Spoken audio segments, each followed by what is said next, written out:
તમારું સ્વાગત છે મારા કિચનમાં.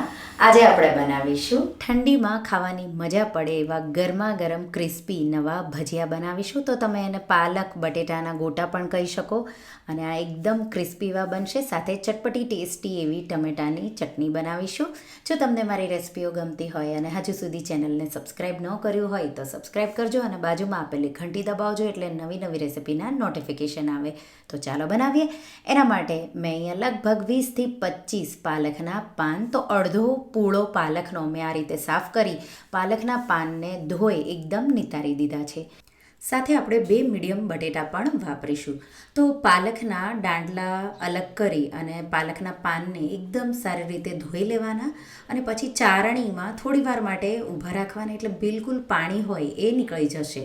અને આ રીતે પાલકને આપણે બને એટલી ઝીણી કાપી લઈશું. તો લાંબી લાંબી અને પાતળી આવી ઝીણી કટ કરી લેવાની. તો લગભગ તમને 1.5 કપ જેટલી પાલકની આમાં જરૂર પડશે. તો પાલક કટ થઈ જાય એટલે આપણે એને એક બાઉલમાં લઈ લઈશું. અને હવે જે મેં 2 બટેટા મીડિયમ લીધા છે એની છાલ ઉતારી લીધી છે. બટેટાને મોટું જે ખમણ હોય એનાથી ખમણી લઈશું. તો તમારી પાસે ખમણી હોય એમાં સૌથી મોટું ખમણ હોય એનાથી ખમણવાનું. તો આ રીતે 2 બટેટા મેં ખમણી લીધા છે અને પાલક સાથે બટેટાના ખમણને ઉમેરી દઈશું. સાથે 1 ઇંચ આદુનો ટુકડો લઈ એને પણ ખમણી લઈશું. તો અહીંયા જો તમારે લસણ ઉમેરવું હોય તો લસણની પેસ્ટ પણ તમે 2 ટીસ્પૂન જેટલી ઉમેરી શકો છો. એનાથી બહુ સારો એવો ટેસ્ટ આવશે. 2 થી 3 લીલા મરચાંના ટુકડા, તો આ રીતે મેં બહુ તીખા ન હોય એવા લીધા છે. તમારા ઘરમાં તીખાશ ખવાય એ રીતે તમારે લીલા મરચાંના સ્લાઇસ ઉમેરી દેવાના. સાથે 1/4 કપ જેટલા ઝીણા કાપેલા લીલા ધાણા, 1/4 ટીસ્પૂન જેટલું મીઠું. તો અહીંયા મીઠું વધી ન જાય, પાલકમાં પણ નેચરલી મીઠાનું પ્રમાણ હોય એટલે ખાસ ધ્યાન રાખવાનું. 1/4 ટીસ્પૂન હળદર, 1/4 ટીસ્પૂન હિંગ, 1/2 ટીસ્પૂન લાલ મરચું પાવડર, આપણે લીલું મરચું ઉમેર્યું છે એટલે એકદમ ઓછું ઉમેરવાનું, 1 ટીસ્પૂન અજમો અને 2 ટીસ્પૂન જેટલું ધાણા જીરું પાવડર ઉમેરી દઈશું. સાથે 3 ટેબલસ્પૂન સૂકા કોપરાનું ખમણ ઉમેરી દઈશું. એનાથી બહુ સારો એવો ટેસ્ટ આવશે. 1 થી 2 ટેબલસ્પૂન જેટલા સફેદ તલ ઉમેરી દઈશું અને થોડા લીંબુના રસના ટીપા ઉમેરીશું. તો નેચરલી બટેટામાં ગળપણ હોય એ થોડું બેલેન્સ થશે. અને 4 થી 5 ટેબલસ્પૂન જેટલો ચોખાનો લોટ ઉમેરીશું. તો એનાથી એકદમ ક્રિસ્પી થશે. તમે એના જગ્યાએ કોર્નફ્લોર પણ વાપરી શકો છો. અને 6 થી 7 ટેબલસ્પૂન જેટલો આપણે બેસન ચણાનો લોટ ઉમેરીશું. મિક્સ કરી દઈશું એકદમ સારી રીતે. થોડી જ વારમાં પાલકનું નેચરલી પાણી નીકળશે અને બેટર આપણું સોફ્ટ થશે. તો અહીંયા તમારે ખાસ ધ્યાન રાખવાનું છે, જે બટેટું અને પાલક આપણે લીધું છે એને લોટથી કોટ થાય ત્યાં સુધી મિક્સ કરવાનું છે. તો આ રીતે મસળી અને 1 થી 2 મિનિટ જેવું મિક્સ કરીશું. અને જો તમને ઓછું લાગે કે ચોખાનો લોટ અને ચણાનો લોટ ઓછો છે તો ઉપરથી 2-3 ટેબલસ્પૂન જેટલો ચણાનો લોટ અને 1-2 ચમચી પાછો ચોખાનો લોટ ઉમેરી દેવાનો. તો મેં થોડો થોડો વધારે ઉમેરી અને આપણું આ ભજીયાનું બેટર બનીને તૈયાર થઈ ગયું છે. તો તમે જોઈ શકો છો એકદમ સારી રીતે કોટ થઈ ગયું છે.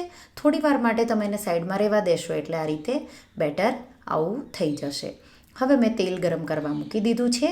તેલ ગરમ થઈ જાય એટલે આ રીતે બેટરમાંથી નાના નાના આવા ભજીયા કે ગોટા આ રીતે લેશું હાથમાં. તેલ ગરમ થઈ જાય એટલે મીડિયમ ફ્લેમ કરી દેવાની અને ગરમ તેલમાં આ રીતે આપણે ભજીયા ઉમેરીશું. તો આ રીતે કડાઈમાં જેટલા એકવારમાં આવે એટલા ભજીયા કે ગોટા તમારે ઉમેરી દેવાના અને આપણે એને મીડિયમ ફ્લેમ પર 2 સાઈડથી ક્રિસ્પી અને હલકો ગોલ્ડન કલર આવે ત્યાં સુધી તળવાનું છે. ચોખાનો લોટ આપણે ઉમેર્યો છે એટલે એકદમ ક્રિસ્પી થશે અને સાથે પાલક પર કોઈ પણ લોટનું લેયર આવે તો એ પણ એકદમ ક્રિસ્પી થઈ જાય છે. એટલે આ ભજીયા જો તમારા બાળકો પાલક ન ખાતા હોય અને જો તમે આ ભજીયા બનાવશો તો બાળકો ગમે તેટલા તમે બનાવશો એટલા ઓછા પડશે, એવા ટેસ્ટી એવા બને છે.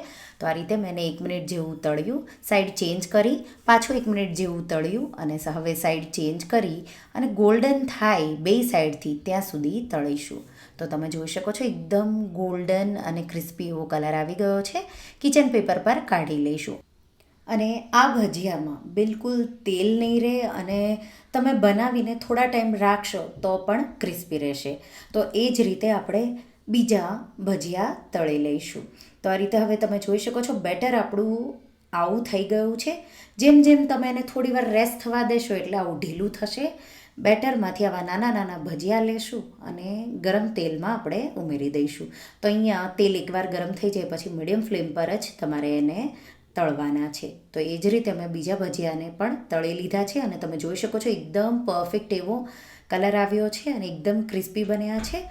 ઉપરથી જો થોડો અમથો ચાટ મસાલો છાંટશો તો ચટણીની પણ જરૂર નહીં પડે, પણ આ ચટણી બહુ ટેસ્ટી એવી લાગશે. તો ચાલો બનાવીએ. એના માટે મેં અહીંયા એક પેન લીધી છે, એમાં 1 થી 2 ટીસ્પૂન જેટલું તેલ ગરમ કરીશું. 4 થી 5 લસણની કળીઓ ઉમેરી હલકી અડધી મિનિટ જેવી સાતળીશું. સતળાઈ જાય એટલે 4 ટમેટાના ટુકડા આ રીતે કરી ઉમેરી દઈશું. અડધી ટીસ્પૂન જેટલું મીઠું ઉમેરી દઈશું અને ટમેટા સોફ્ટ થાય ત્યાં સુધી આપણે એને સાતળીશું. તો લગભગ 2 થી 3 મિનિટ જેવું મીડિયમ હાઈ ફ્લેમ પર થતાં થશે. તો આ રીતે ટમેટા સોફ્ટ થવાની થોડી તૈયારી હોય ત્યારે આપણે એમાં 4 થી 5 સૂકા લાલ મરચાં ઉમેરીશું. તો એનાથી કલર પણ સારો આવશે અને થોડી તીખી એવી ચટણી બનશે. તો બહુ તીખી હોય એવી વેરાયટી નહીં લેવાની, મીડિયમ તીખા હોય એવા લેવાના. મિક્સ કરી 1 મિનિટ જેવું સાતળી લઈશું. 1 મિનિટ જેવું હવે થઈ ગયું છે, મરચાં થોડા સોફ્ટ થઈ ગયા છે. હવે આપણે એમાં 2 થી 3 આંબલીના ટુકડા ઉમેરી ગેસની આંચ બંધ કરી દઈશું. એકદમ સારી રીતે મિક્સ કરી દઈશું અને ટમેટા તમે જોઈ શકો છો એકદમ આવા સોફ્ટ થઈ ગયા છે. હવે આપણે એમાં 1 ટુકડો ગોળનો ઉમેરીશું. તમે ખાંડ પણ વાપરી શકો છો. મિક્સ કરી હલકું ઠંડુ થવા દઈશું. થોડું ઠંડુ થાય એટલે મિક્સર જારમાં આપણે એને ઉમેરી દઈશું અને આપણે એને વાટી લેશું. તો એકદમ સ્મૂથ ચટણી પીસી લેવાની છે. તો ચટણી હું વાટી લઈશ. તો મેં ચટણી પીસી લીધી છે.